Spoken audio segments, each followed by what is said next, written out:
नमस्कार दोस्तों, आप देख रहे हैं बोले भारत यूपी की खबरों के विशेष बुलेटिन यूपी में आज के साथ मैं अनुराग। हमारे साथ है मनीष। हम यूपी की बड़ी खबरों पर चर्चा करेंगे। मनीष जी, मौसम करवट ले रहा है, क्या कहेंगे इस पर? क्योंकि एकाएक मकर संक्रांति के बाद थोड़ा ठंड आई है। जाहिर सी बात है, यूपी में चाहे किसी पान की दुकान पे खड़े हो जाइए या चाय की दुकान पे बैठ जाइए, कहीं भी इस समय या यहाँ तक कि फ़ोन पे भी घर वालों से लोग बातचीत कर रहे हैं जो मौसम की दूसरे चर्चा शहरों है। में, हाँ, वहाँ ठंड कैसी पड़ रही है, हमारे यहाँ तो ये हाल है। तो मैं आपको बता दूँ कि यूपी के लिए फ़िलहाल 4 दिन कम से कम सुकून वाले रहने वाले हैं। उसकी वजह ये है कि कोहरे से हमें परेशानी होगी। 10-11 बजे तक कोहरा रहेगा, कुछ इलाकों में 12 बजे तक भी रहेगा। आधी रात के बाद से कोहरा शुरू होगा जो 10-11 बजे दिन तक चलेगा। घने से बहुत ज़्यादा घना कोहरा रहेगा। मैं जब ये बात बोलता हूँ तो मौसम विभाग इसको परिभाषित करता है कि जब 50 मीटर भी आपको न दिखे तो घने से ज़्यादा घना कोहरा उसको बोलते हैं। ये स्थिति अगले 4 दिन तक विजिबिलिटी रहेगी। 50 मीटर रह जाएगी। बिल्कुल, ये अगले 4 दिन स्थिति रहेगी। ये तो वो हो गई बात जिससे कि हमारी मुश्किल बढ़ेगी। लेकिन आसान बात क्या है? आसान बात यह है कि 10-11 बजे तक रोजाना धूप निकल जाया करेगी जो शाम के 4-5 बजे तक रहेगी और धूप में गर्माहट भी रहेगी। एक अच्छी बात यह भी मौसम विभाग के वैज्ञानिक जो लखनऊ में पोस्टेड हैं, अतुल सिंह, उन्होंने ये बताया कि रात के तापमान में थोड़ी बढ़ोतरी होगी, यानी रात जितनी ठंडी होती है, हो रही थी, उतनी नहीं होगी। हालांकि मेरा मानना अनुराग ये है कि रात में चाहे माइनस में टेम्परेचर चला जाए, हमें जनजीवन पे बहुत ज्यादा फर्क नहीं जनसामान्य पे दिखता ज्यादा है। असर नहीं डालता नहीं, क्योंकि घरों में होते हैं, रजाई में होते हैं, हीटर ब्लोअर जलाए रहते हैं। सिर्फ उनके लिए मुश्किल होती है जो बेहाली में रोड पे सोने को मजबूर हैं या बाहर काम करने को मजबूर हैं।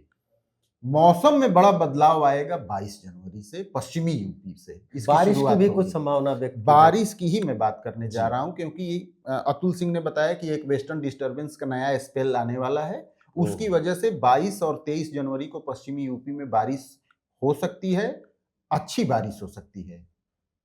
उसका असर सेंट्रल यूपी तक आते आते 24 जनवरी आ जाएगी। यानी सेंट्रल यूपी जिसमें कानपुर मंडल, लखनऊ मंडल और देवीपाटन मंडल है, इन तीनों मंडलों के जिलों में हल्की बूंदाबांदी हो सकती है, कहीं थोड़ी तेज बारिश भी हो सकती है। ये 24 जनवरी के ऐसे हालात पैदा हो सकते हैं। लेकिन इसका सबसे बड़ा फायदा ये होगा कि गेहूं की फसल को फायदा होगा। इसके अलावा जो एक स्मॉग फॉग जमा हुआ है वो भी छट जाएगा, वेदर क्लियर हो जाएगा। यानी बारिश हमको राहत देगी, ठंड बढ़ाएगी नहीं। बारिश राहत देगी। ठंड तो खैर बारिश के समय बढ़ी जाती है, नहीं भी बढ़ती है तो मानसिक रूप से हम इतना परेशान हो जाते हैं, उलझन में हो जाते हैं कि बारिश हो रही है तो ठंड बढ़ी जाती है। जबकि टेक्निकली जब बदरी लगती है उस समय तापमान बढ़ जाता है, ठंडक और गलन कम हो जाती है। खैर, अभी लोग बोलते भी हैं कि जब तक बारिश नहीं होती है तब तक सूखी ठंड पड़ रही है, यानी गलन वाली ठंड पड़ रही है। लेकिन इसमें मैं एक चीज जोड़ना चाहूंगा। मौसम विज्ञानी अतुल सिंह ने बताया कि ठंड का जो पीक टाइम था वो निकल चुका है।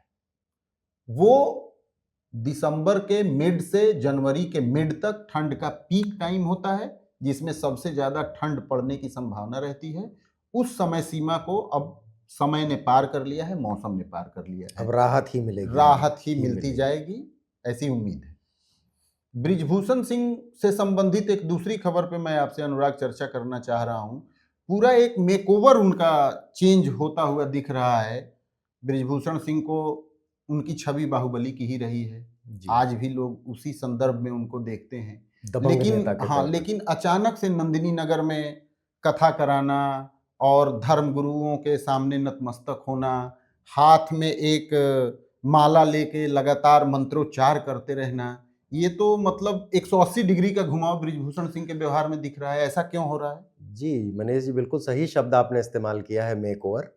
ब्रिजभूषण सिंह का जो कथा से, धर्म से जो अभी दिख ज़्यादा रहा है, लेकिन उनका नाता रहा है हमेशा। अयोध्या वो के बगल में है, वो साकेत महाविद्यालय के पढ़े हैं और वहीं से उनकी जो छात्र राजनीति से शुरुआत हुई थी, तो अयोध्या के साधु संतों से, हनुमानगढ़ी के लोगों से उनकी पकड़ पहले से ही रही है। लेकिन ये उसे कभी दिखाते नहीं थे, उस तरह से जाहिर नहीं करते थे। आजकल वो जो आपने कहा है कि वो माला लेके ऐसे फेरते हुए नजर आते हैं और बहुत सोच समझ के कि वो मतलब कैमरे में भी दिखे, इस तरह से वो उसे करते हैं। अभी उन्होंने बड़ी कथा कराई और उसकी बहुत व्यापक तरीके से आपने लखनऊ में भी होर्डिंग्स देखी होंगी और बड़े जम के पैमाने प्रचार प्रसार जमकर हुआ। प्रचार था और वो मतलब कैसरगंज के और गोंडा के इलाके से बाहर निकल कर लखनऊ तक हुआ था और अयोध्या खास तौर से अगर आप फैजाबाद या अयोध्या के इलाके में देखें तो वहाँ बहुत सघन प्रचार था उस कथा का और पूरा उन्होंने अपना प्रचार तंत्र झोंक रखा था। इसके बाद से एक राजनीतिक चर्चा ये निकल रही है क्योंकि आप जानते ही हैं कि पिछला चुनाव वो नहीं लड़ पाए थे, उन पे पहलवानों से संबंधित कुछ आरोप लगे थे, तो उनका टिकट काट के उनके बेटे को टिकट दिया गया था। कैसरगंज से उनके बेटे प्रतीक भूषण सांसद हैं, लेकिन ब्रजभूषण ने खुले उस कथा के माध्यम में जो भी बातचीतों में हमेशा कहा कि मैं अगर जीवित रहा तो 2029 का लोकसभा चुनाव में लड़ूंगा ही। ये एक तरह से दबाव वाला बयान था। लोगों ने कहा कि आपके बेटे तो सांसद हैं, तो उन्होंने कहा इसके लिए मैं क्या करूं, मैं 6 बार का सांसद रहा हूं उसके लिए 6 बार का सांसद रहा हूं और जनता मुझे चाहती है। अयोध्या को अयोध्या से राजनीतिक जमीन हाँ, ये चर्चा इसलिए उठी है कि अब वो इस अयोध्या कथा धर्म भाजपा की राजनीति में जो है वो ये है मामला। फैजाबाद लोकसभा सीट से वो चुनाव लड़ने का प्रेशर बना रहे हैं। तो फिर विनय कटियार कहाँ एडजस्ट होंगे? कुछ ही दिन पहले उन्होंने कहा कि वो चुनाव नहीं लड़ेंगे तो क्या करेंगे? विनय कटियार के एडजस्ट होने का सवाल अभी तक तो कुछ दिन तक पहले तक चल नहीं रहा था क्योंकि पिछले 2 चुनाव से विनय कटियार लगभग बाहर ही थे। लेकिन पंकज चौधरी के प्रदेश अध्यक्ष बनने के बाद विनय कटियार जी ने भी कहा है कि अयोध्या मेरी सीट है और मैं इससे हर हाल पे दावेदारी करूंगा। ब्रजभूषण ने साफ साफ नाम लेके कभी अयोध्या का नहीं किया है, लेकिन अगर आप थोड़ा डिटेल में जाके देखेंगे तो अयोध्या में बहुत कार्यक्रम करते हैं। अभी उन्होंने अपने कथा करके वो जो मेकओवर किया है, उन्होंने एक तरह से अगर ये बात सही है तो ये मैसेज दिया है कि मैं उस इलाके से चुनाव लड़ सकता हूँ। खैर क्या होता है, ब्रजभूषण का इलाका, ब्रजभूषण की पकड़ है गोंडा में, बलरामपुर, बहराइच, कैसरगंज और अयोध्या, इवन खलीलाबाद तक वो पकड़ रखते हैं, दबदबे वाले नेता हैं। लेकिन फैजाबाद सीट से वो टिकट चाह रहे हैं। तो अब अगली खबर पर आते हैं। अगली खबर है खान पान को लेकर। मनीष जी, आप खाने पीने के शौकीन हैं तो इस पर थोड़ा सा चर्चा करिएगा। यूपी के व्यंजनों को वैश्विक पहचान देने के लिए कल मुख्यमंत्री ने एक जिला एक व्यंजन, जिसको कह रहे हैं कि 1 डिस्ट्रिक्ट 1 क्यूजीन, ये शुरुआत की है। इसमें यह है कि एक कस्बे का कोई जो चीजें हैं, तो इस पर थोड़ा रोशनी डालिए। देखिए, 1 डिस्ट्रिक्ट 1 प्रोडक्ट, ODOP जिसको बोलते हैं, वाकई इससे लोकल प्रोडक्ट्स को बहुत ही फायदा मिला है और उसके उद्योग से जुड़े हुए लोगों को, जो उस धंधे में लगे हुए हैं, उससे बहुत ज़्यादा फायदा हुआ है। इसीलिए अब सरकार ने ये कोशिश की है, क्योंकि आप बाजार में निकल जाइए तो 2 ही तरीके की दुकानें सबसे ज़्यादा दिखती हैं, या तो खाने पीने की या पहनने ओढ़ने की। इसके अतिरिक्त की तो मार्केट सेटल है कि आप यहीं जाएंगे तो लखनऊ में नाका जाएंगे तो बिजली का सामान मिलेगा, लेकिन चाउमीन का ठेला कहीं भी मिलेगा।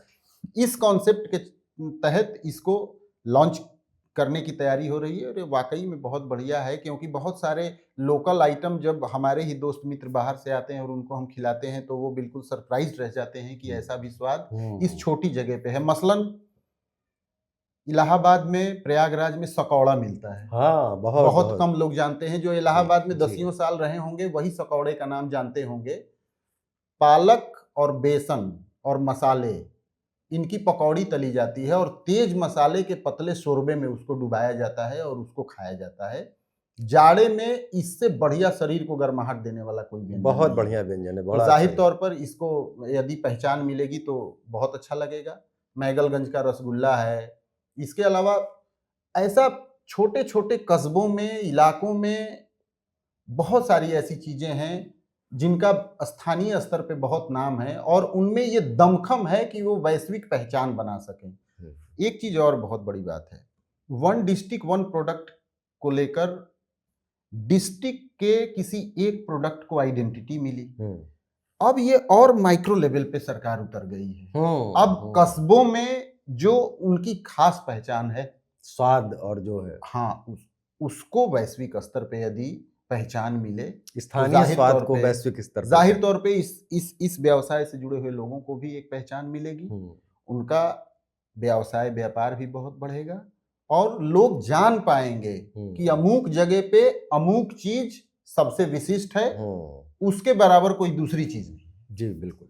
तो इसमें यही ब्रांडिंग, पैकेजिंग, मार्केटिंग की बात भी इसमें की गई है। तो ये बिल्कुल सही बात है आपकी कि जो स्थानीय स्वाद है वो वैश्विक होगा।